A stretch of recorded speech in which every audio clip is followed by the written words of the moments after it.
Hi, class. It's Mrs. Williams again, back with another story.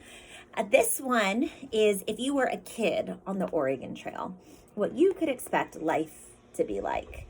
We're going to be talking about life during the mid 19th century. So we're talking about the mid 1800s. And we'll be talking about how these people traveled across the United States westward in search of a better life. And we're going to hear from two perspectives. One is a boy named Stephen, and the other is from a girl named Josephine, as they journey to Oregon with their families.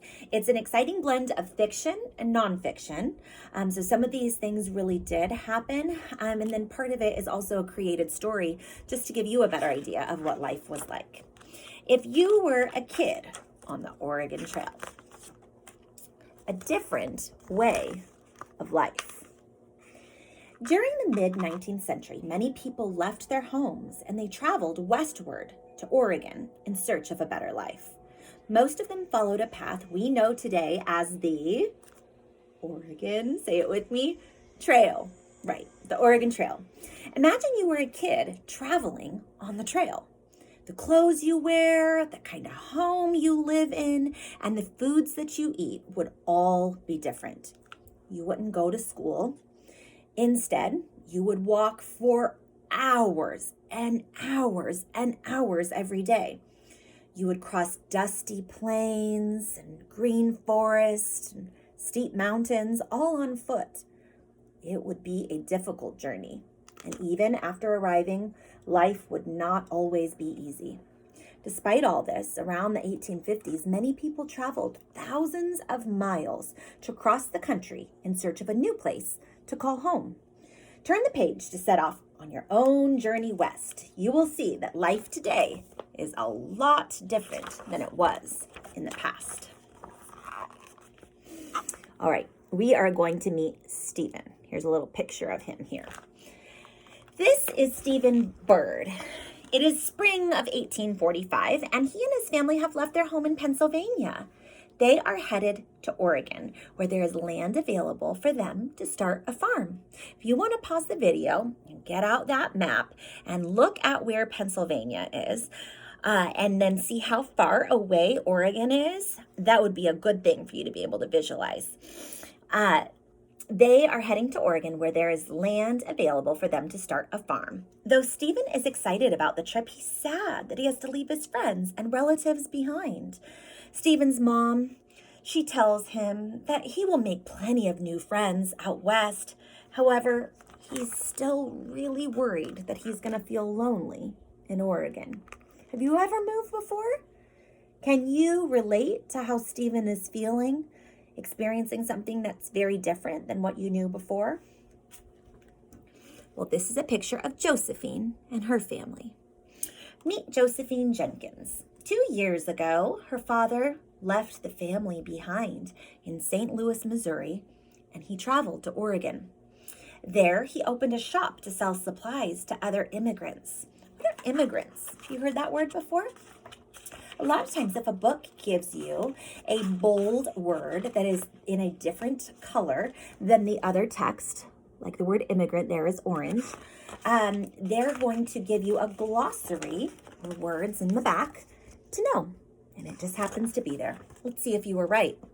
An immigrant is defined as people who leave their homes to live in a new location. So he opened a shop to sell supplies to other immigrants. It was a great success, and now Josephine is traveling with her mother and younger brothers to join him. She is excited to see her father again. She's also looking forward to seeing the West.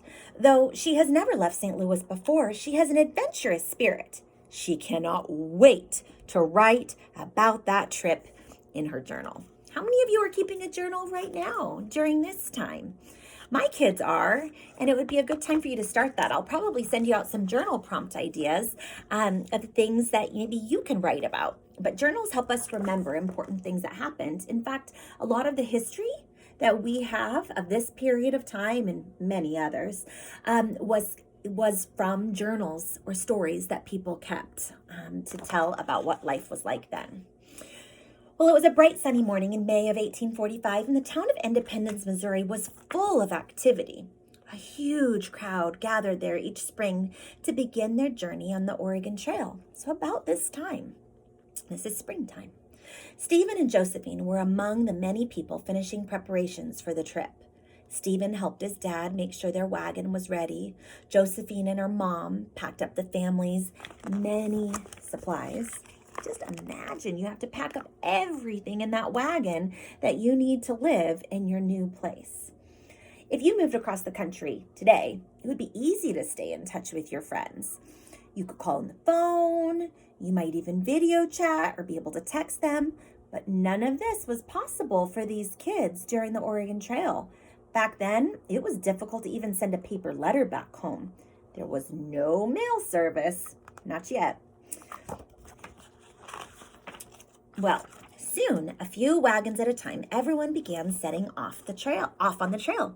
It was the beginning of a very long journey. Traveling the entire 2,000 miles of the Oregon Trail would take them between 5 and 6 months. So if we think about that, the month that we're in now is March. So let's count 5 or 6 months ahead to see when we would actually arrive in our destination. So we're at March. What comes next? Right. April, May, June, July, August, September.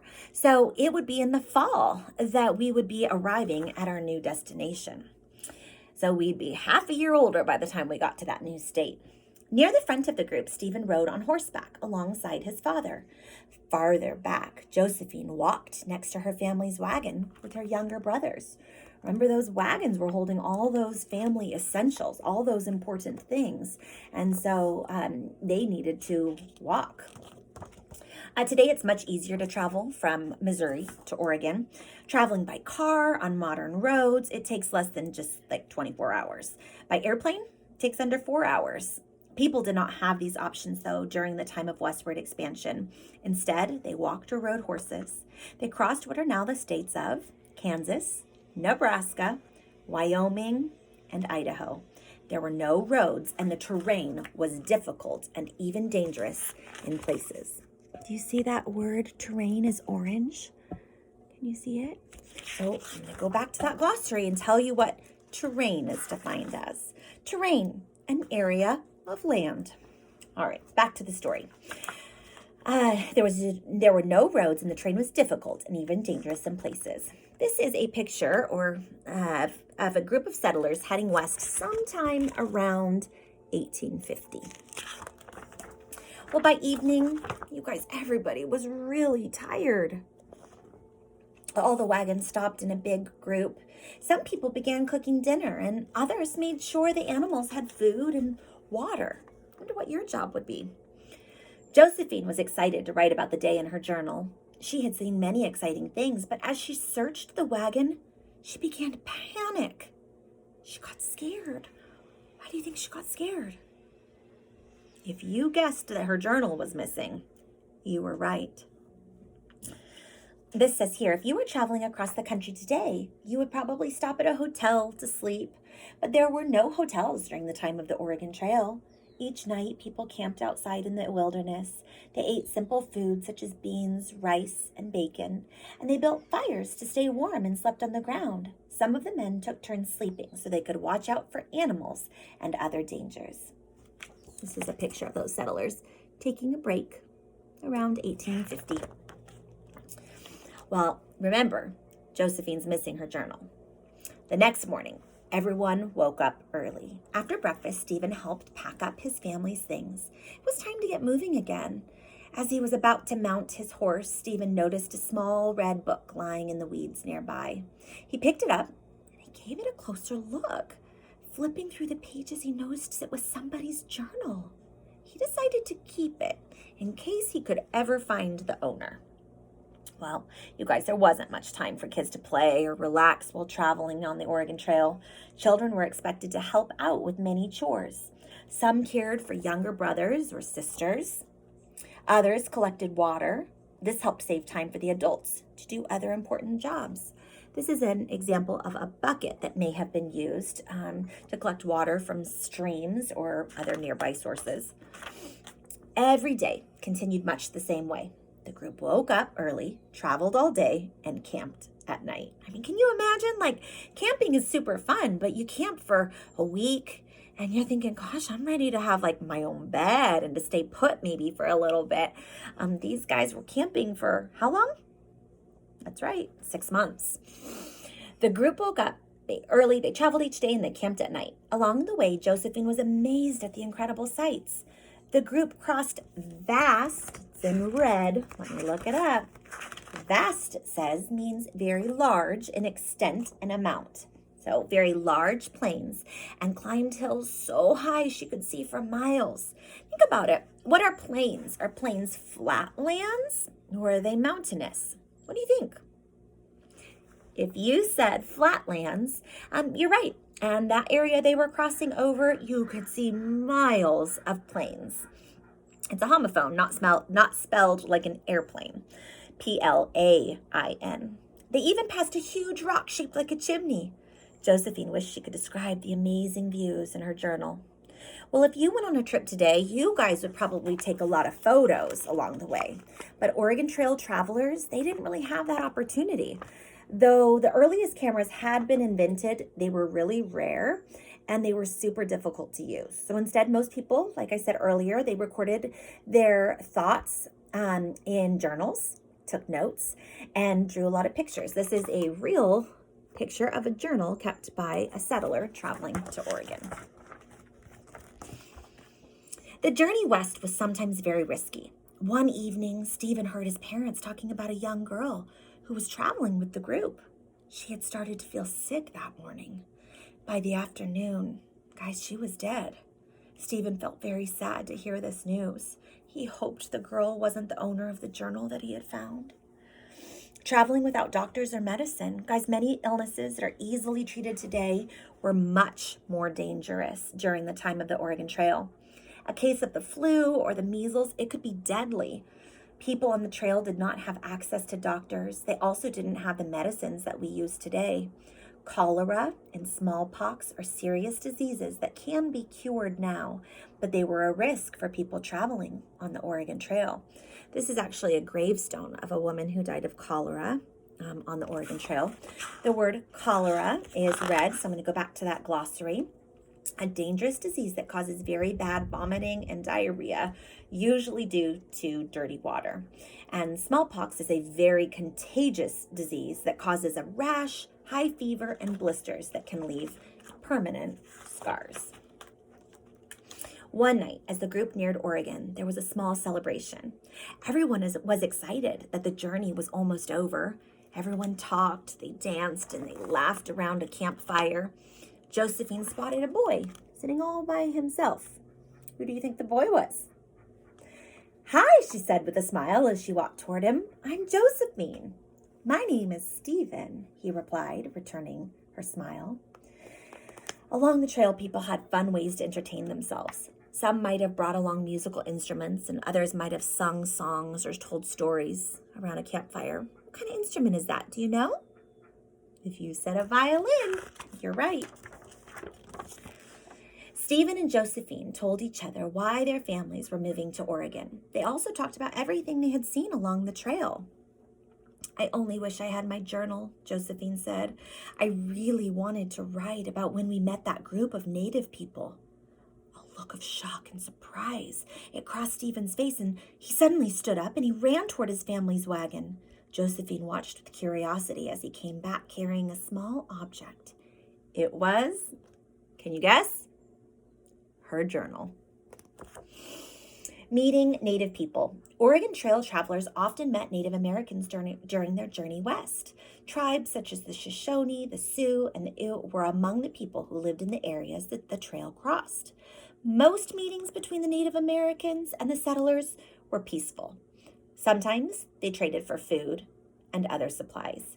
This is a picture of the Shoshone people, what is outside of their homes in what is now Wyoming. Stephen and Josephine quickly became good friends. They talked often as they walked along the trail together, and after a couple of weeks, they finally arrived in Oregon City. Josephine's family was staying in town, but the Byrds were traveling a little farther to reach their farmland. The two friends promised to stay in touch and visit when they could. Maybe some of you have visited Oregon City. It's outside of Portland. I actually grew up in West Lynn, which is right next to Oregon City. And there is a wagon there that you can see. You can actually see it as you're driving on the freeway past Oregon City.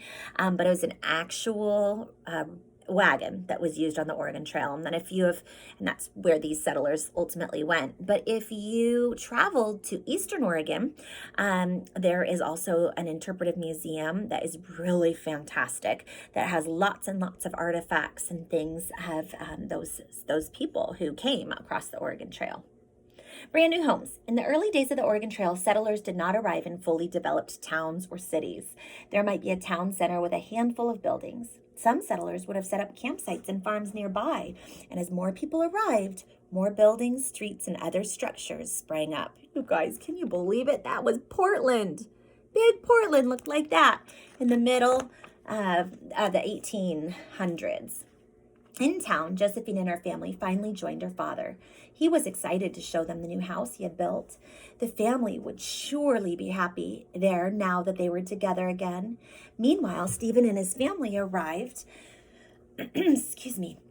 on their new land. They had a lot of work to do. However, they were thrilled to be starting their new lives in the West. It was November 1845, and Josephine and Stephen had a lifetime ahead of them. A growing nation. The Oregon Trail played a very important role in the growth of the United States. Hundreds of thousands of people traveled west along the trail. Around 40,000 of them, guys, were actually kids. Descendants of Oregon Trail settlers gather at the end of the trail in the early 1900s to celebrate their history.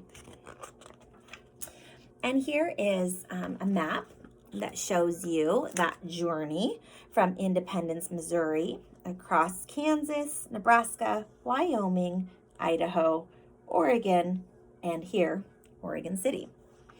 And this here gives you a little timeline of those events.